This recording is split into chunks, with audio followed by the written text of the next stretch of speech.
In today's video, I wanted to discuss the Horse Armor and Spell Tome expansions featured in the Elder Scrolls IV: Oblivion. These two DLCs are even smaller in comparison to the already minute Player Home add-ons, so I figured it would be best to bunch these two together. While being lesser than the other expansions, their stamp on gaming history is arguably bigger than those left behind by, say, the Shivering Isles or the Knights of the Nine, but not necessarily in a positive way. The Horse Armor DLC was released on April 3rd, 2006, so just a few weeks after the initial game came out. It was the first of the expansions to be released for Oblivion. As for the Spell Tomes, those were released a little later, September 1st, 2006, and they were the 7th DLC to be added into the game. As per usual, the facts and information provided are brought to you by the game itself and the unofficial Elder Scrolls pages. Beginning with the Horse Armor DLC, this add-on is exactly as it sounds. It added the feature of kitting out your horse with some of Cyrodiil's best armors. After installing the DLC and loading up your game, the player will receive a quest update. The update details how the stable hand at the capital, Snat Grabura, would like a word with the player and is offering a unique new service. The notification comes with a note, and it reads, "Dear Reader, in celebration of the launch of our new barding services, we are offering a free set of horse armor to the bearer of this letter. To retrieve your reward, bring your favorite horse, along with this notice, to the Chestnut Handy stables outside of the Imperial City. Help us spread the word about our new horse armor services. Chestnut Handy, because you can't afford not to protect your horse. Signed, Snat Grabura, owner, Chestnut Handy Stables." Sounding pretty on the nose and to the point, you can make your way over to the stables and speak with the orc. What's new with you? Snock Grabura, owner and proprietor.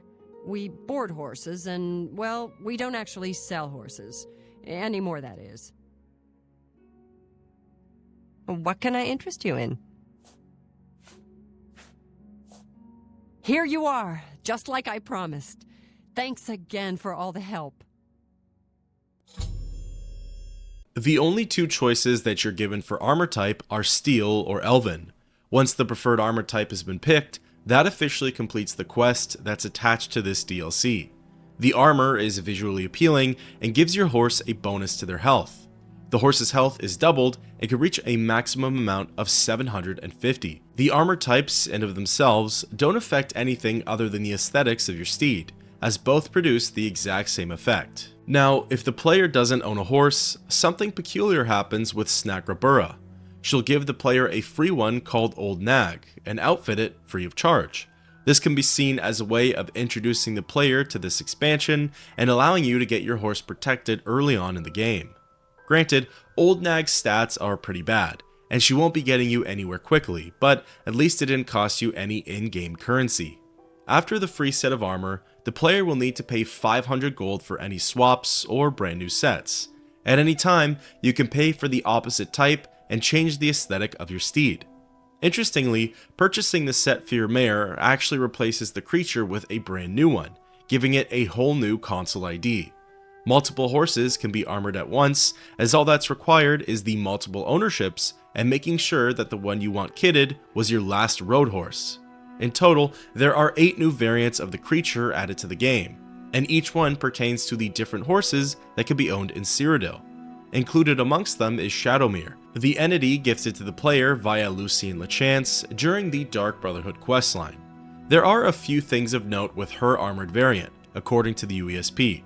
For starters, the armored Shadowmere isn't coded to return back to Fort Farragut. If she wanders off, flees from a fight, etc., she'll be very tricky to track down. Another really important note is that if the player used her storage exploit, i.e. knocking her unconscious and storing goods in her inventory, the replaced armored horse will not have those items on her, as it's a different NPC altogether, so be warned that you might lose your inventory. Beyond that, there isn't much more to this DLC to discuss. Some minor things include a strange item called Horse Armor Plans, which were placed in a new chest in the lower galleries of the Cursed Mines. The only things these plans decree are, I'm a set of plans, go to Chestnut Handy Stables. The unofficial Elder Scrolls pages believes that these were meant to be used for some sort of unfinished quest. The player would stumble on these schematics, likely bring them to one of the stables, and then the horse armor would be crafted from there. However, since the idea was scrapped, these plans were forgotten about, and all that remains is this odd note. The other minor fact about this detail is that Pete Hines, the vice president of Bethesda Studios at the time, more than alluded to the fact that horse armor was meant to be included in the base game, likely due to the same reasons that we don't have arenas in every city, a questline to become the new Duke of Calovia, the city of such, or a questline for the Black Horse Courier. There wasn't enough time or space to get it out there. The remnants of this can be seen in rumors spoken about Tertia Viducia in Shadenhall, as male Nords or Orcs say she's very knowledgeable on horse armor. Perhaps even more renowned than the DLC itself is the controversy that surrounds it. For those who didn't know, as I personally only found this out around 2 years ago, the horse armor expansion for the Elder Scrolls IV Oblivion is widely regarded as the first microtransaction from a major publishing company. It was listed at $2.50 on the Xbox Live Marketplace, which would have roughly been around 200 Microsoft points. Fans were in outrage over this at the time of its release, as they felt that paying for something that only offered mostly cosmetic changes and not many alterations to the gameplay was simply unfair.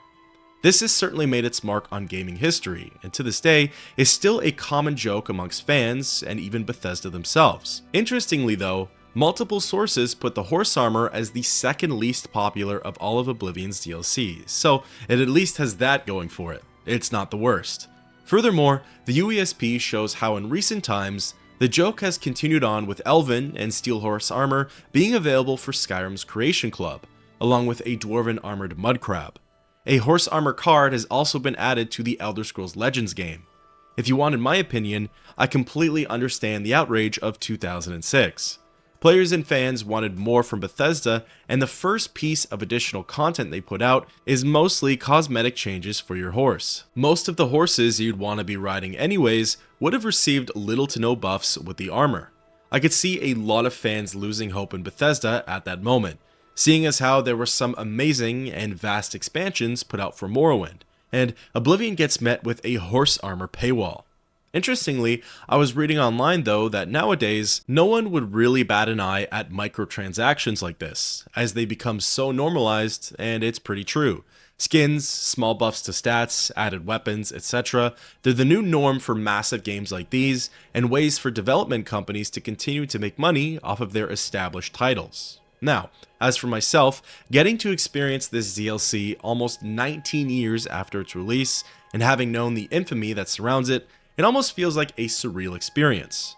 However, there was a reason that this was one of the last expansions that I touched upon for Oblivion, and that's because there's very little offered and not much in-game lore or story to it.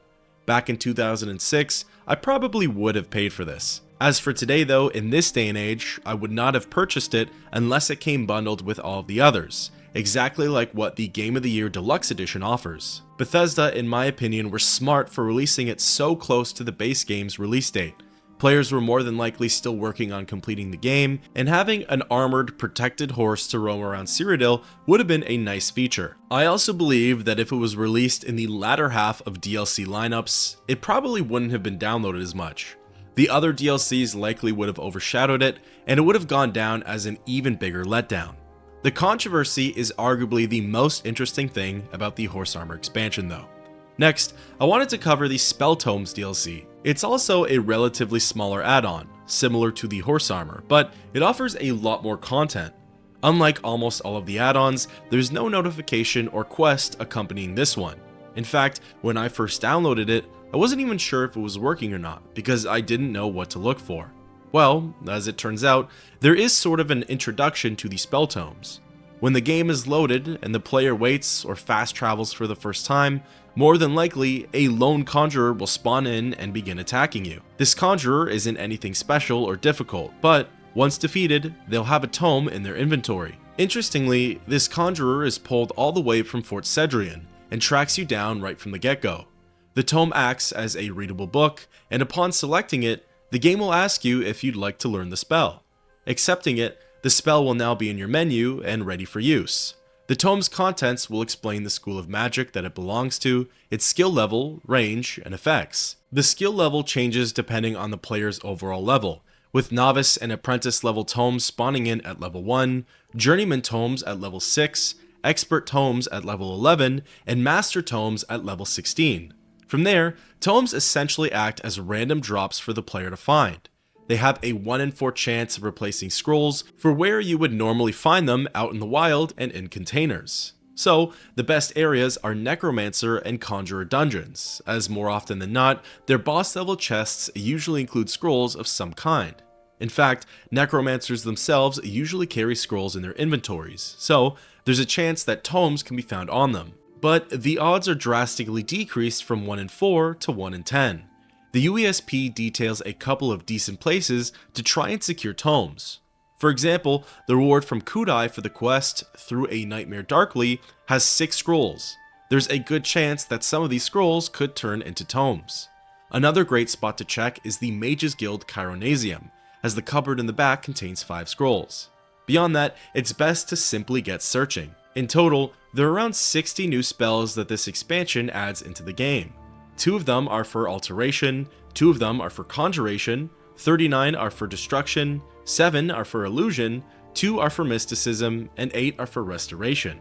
Important to note too is that the spells featured in the vanilla-based game now also come in forms of tomes, so that drastically decreases the player's odds of receiving any specific one. The UESP highlights specific spells as being previously unavailable for certain scenarios. Those spells are now learnable and usable for creating your own rendition of them, and they include the power to summon a bear, resist frost, stunted magicka, resist poison, resist paralysis, resist disease, and fortify skill. As the UESP also points out, a lot of these spell tomes and new spells actually include references to this game and other installments within the franchise. These include Orum's Aquatic Escape, which is apparently named after Dolphish and Magub Gro Orum in Shadenhall. Pride of Herstang and Karstag's Breath are named after the frost giant Karstag and the Herstang Forest in the Blood Moon DLC for Morrowind. Aude Zora, Bernie Zora, and Quora Zora are named after the 3 vampire clans on Vardenfell, the Aude, Berne, and Quora. Fenric's Welcome is a reference to Fenric's Doorjam in Morrowind. Levum's Reversal, Resist Paralysis, and Resist Poison are spells found in Morrowind, and Balthum's Insight is apparently named after Balthum Greyman from Daggerfall. Honestly, I find the spell tomes to be a pretty useful addition to the game.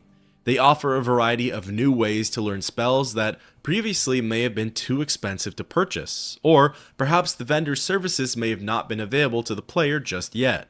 I do understand that it could defeat the purpose of working towards a goal with skill, gold, and story progression being waylaid and a shortcut created, but given that the tomes are randomized and varied by skill, I think the expansion leaves the player better off. Although, if your character isn't very proficient in magicka, or doesn't really use spells much, kind of like mine, the spell tomes are certainly not much to write home about. The tomes can be sold for a leveled amount of gold, so I suppose that's pretty nice.